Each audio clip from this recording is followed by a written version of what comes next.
for us to get that initial dollars out the door, the emergency dollars, to meet the need so quickly. So, Mr. President, thank you on behalf of the people of Pennsylvania and well beyond for the immediate response. I want to commend and salute as well the governor and his team, Governor Shapiro and his office, Secretary Carroll, and all of the men and women who make it possible for us to stand here today and be prepared to rebuild this section of I-95. And that goes as well, of course, obviously, to Mayor Kenney and his team. And when you think about it, as the President made reference to, and the Governor, all of those men and women who responded initially, those brave men and women, whether they're firefighters or emergency responders, employees of PennDOT, city workers, so many came to the aid of a community.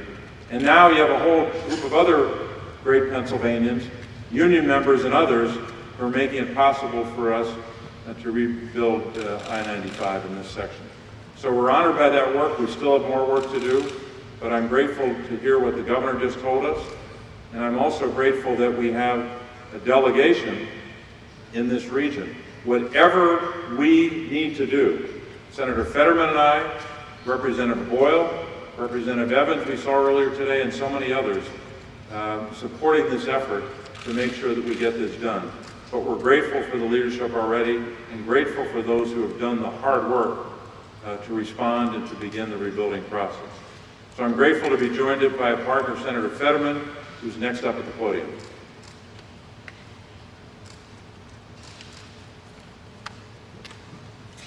Mr. President, a little over a year ago,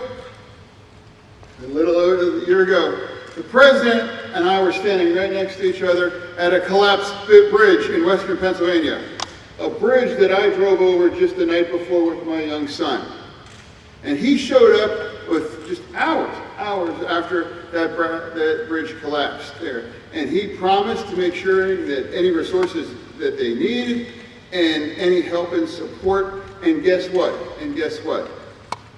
That bridge was rebuilt less than a year, well in front of time.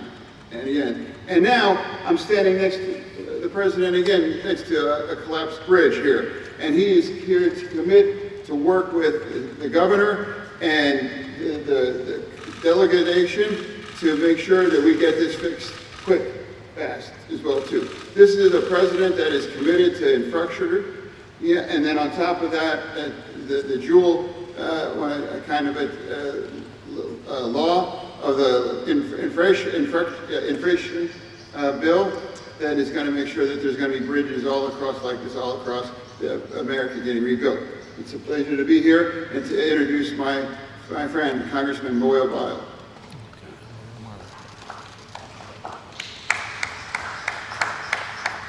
Well, thank you. I'm Congressman Brendan Boyle, but the main reason why I'm here, forget that I'm Congressman. More importantly, I am a Northeast Philadelphia resident and a daily commuter on that section of I-95. So you better believe how much I care about this infrastructure project and getting this reopened as quickly as possible. Mr. President, I just want to say thank you. That very early Sunday morning, my first phone call was to the White House.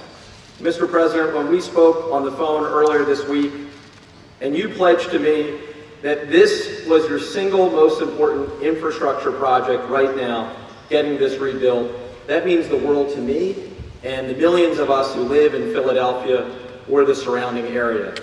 In my lifetime, I have never seen a president more engaged or in this city and area more often than President Joe Biden. So thank you.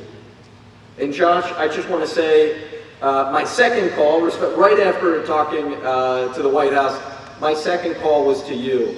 The work that you have done, your team, Mike Carroll, my former colleague, so many others, has really been remarkable. This is, as Josh mentioned, a great example of all hands on deck.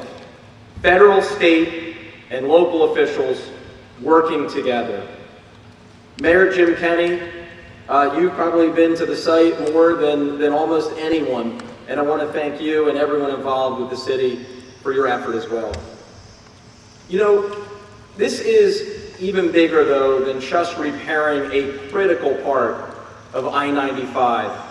As I pointed out earlier this week, if you draw a 50 or 75 mile radius circle anywhere on I-95 from Maine to Miami, this is the most densely populated part of I-95. That's how critical this road is.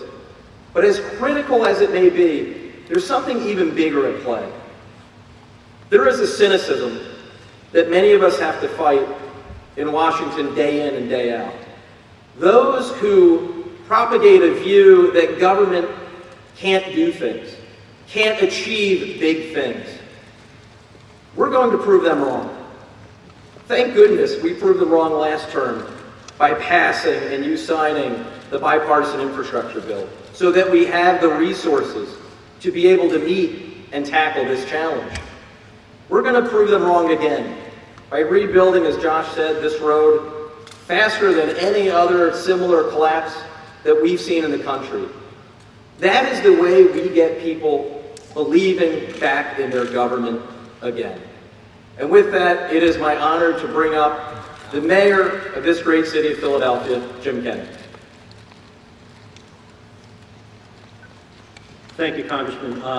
I've been in public office, in elected office since 1992, and I've been through 5 presidents, including this one. I was at an anti-violence press conference the other day, and my phone kept ringing with a 202 area code. I thought it was spam or something. And one of my deputy mayors called me and said, "Would you please answer the phone?" I said, "Why?" He said, "Because the president's calling you." He called me. I didn't call him. He called us. He called us about this, and he was always there through the hard times of the pandemic, of the testing, of the vaccine, of the lost revenue. We would not be the city we are right now without this man here. And I know he lives close. I know he's from Delaware, and he's considered himself almost a citizen here. But the President of the United States called me to see what he could do to help us. And that says all you need to know about this president and this man here. So thank you very much, Mr. President. We really appreciate it, and we love you. Thank you. I might add, if I didn't, I'd be sleeping alone. I got to explain that. Something on top. My wife's a Philly girl. All right, we're going. We head this way first. All right, we're going to go over and get the things. Mr. President, you're scaling back my paycheck. Yep. We're coming right into this. Yeah. So, Mr. President, remember you told us that we were going to rebuild the backbone of the country. And one team might fight shoulder to shoulder, get it done. Sometimes it's impossible to rebuild it. We need this effort. This is the material.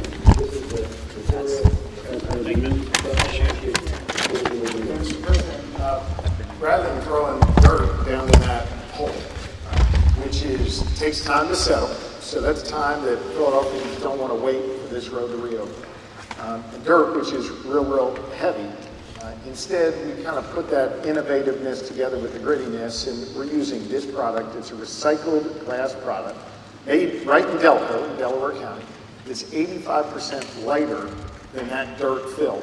This goes in the ground. Made from this glass. There you go. It goes in the ground and it allows us to build up that foundation to pave over. We have the CEO of the company who's here with us today. We've got Brian Boyer, the leader of the Philadelphia Building Trades, whose women and Brian, how men you doing, pal? are out there putting this material on. When we flew over in Marine One, we saw that big pile sitting on 95. That's this material that's going in the hole, and it's going to be used to pave over. Delaware County, huh? Yeah. My problem is I went to high school in Archer Academy, a lot of folks from Delaware County. No kidding. They get screwed up. This is what we thought, is it? No, it's good, but they thought they were from Delaware. I mean, and it was all called kidding aside. Thank you. This is an example of the innovation as well. Beyond, there's so much change in manufacturing that what you're doing. So thank you. I appreciate it. We've been able to put 3 manufacturing facilities in the States now, taking over our buildings and converting glass from landfill. Yep, no, and both it has the environmental negative, positive impact, and the prospect of the future that's going to be much more, how can I say it, secure. Thanks, man. Appreciate it, thank you. Brian Boyer is the head of our Philadelphia building trades. I tell him all the time. I tell you what, man, you guys just endorsed me again, and I want to tell you, if I see anything you don't like, let me know, will you, man? He got guns as big as my thighs. Good to see you, pal. And Mr. President, you should know when we said to Ryan Boyer, we're going to need crews out there 24/7. Dennis, good to see you. Dennis Pagliati from the Bricklayers. Really has. Incredible. Are you kidding me? Operating engineers. Good to see you, pal. Tell the President what time you finished work last night. 6 this morning?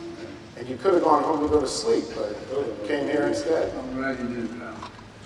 Just like a person, thank you. I really mean it. Thank you. Proud of you. We appreciate you very much. Governor, wanted to show the president a live feed. Absolutely. So, Mr. President, we put up a live feed here. Over. That's pretty cool, isn't it? Be able to see exactly Actually, the what's live happening. feed's over here.